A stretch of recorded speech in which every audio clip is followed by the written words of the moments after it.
Hello and good morning, everyone. My name is Sujal Roy. I am from BSc-IT SEM 2 Batch 2, and I am here to present my topic SRTF, which is shortest remaining time first. It is an scheduling algorithm which operating system used to schedule processes.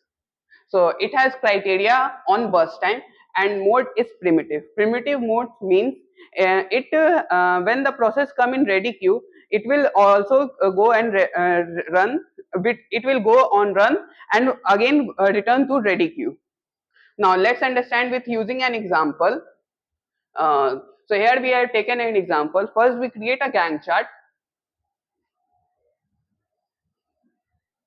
and a ready queue.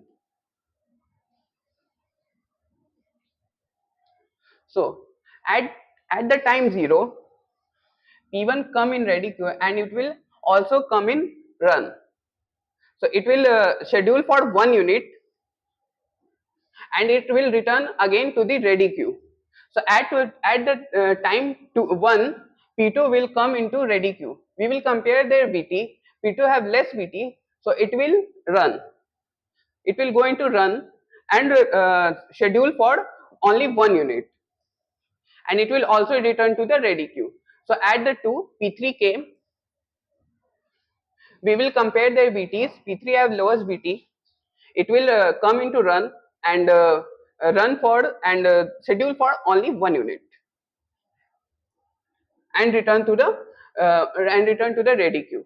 At the time P3, P4 came into the ready queue and the lowest BT is P4. Lowest BT having P4, it will come in run,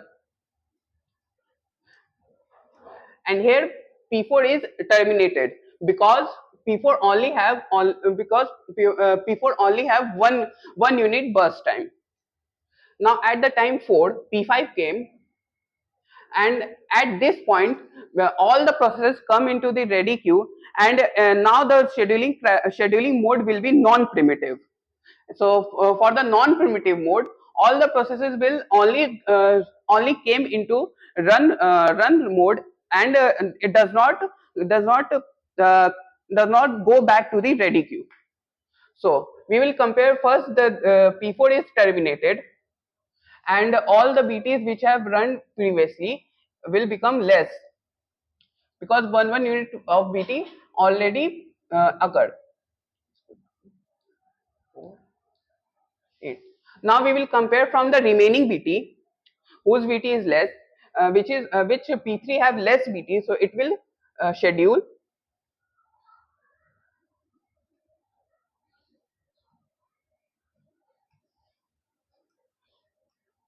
P3 will terminate. Now we will compare from P1, P2 and P5 which have less BT will schedule. So here we can see the P2 and P5 BTs are same. So we will see the arrival time of those two BTs to schedule. The P2 has less arrival time, so it will schedule first.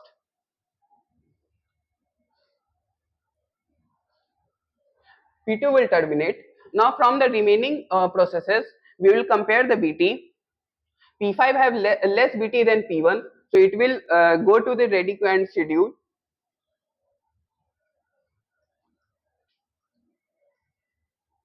Now all the processes remaining P1, all the processes have completed.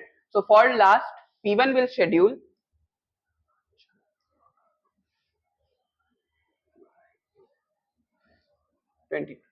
So from this, all the processes have completed their run time. Now we will calculate the completion time. So for P1, we have completion time of 22. For P2, we have completion time of 10. For P3, we have completion time of 6, and P4 4, and P5 will be 40. Now we will calculate the TAT.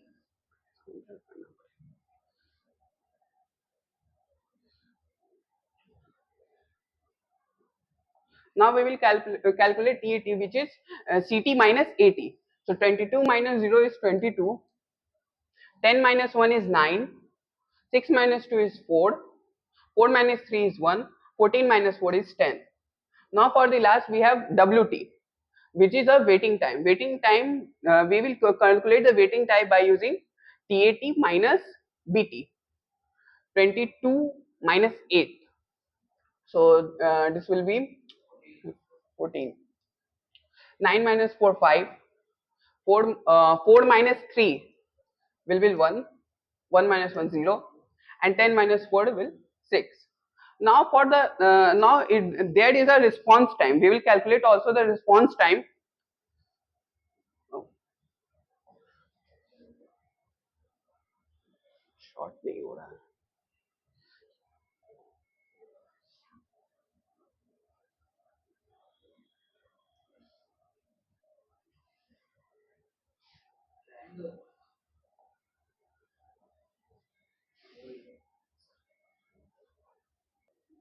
So now we will calculate the RT, which is response time.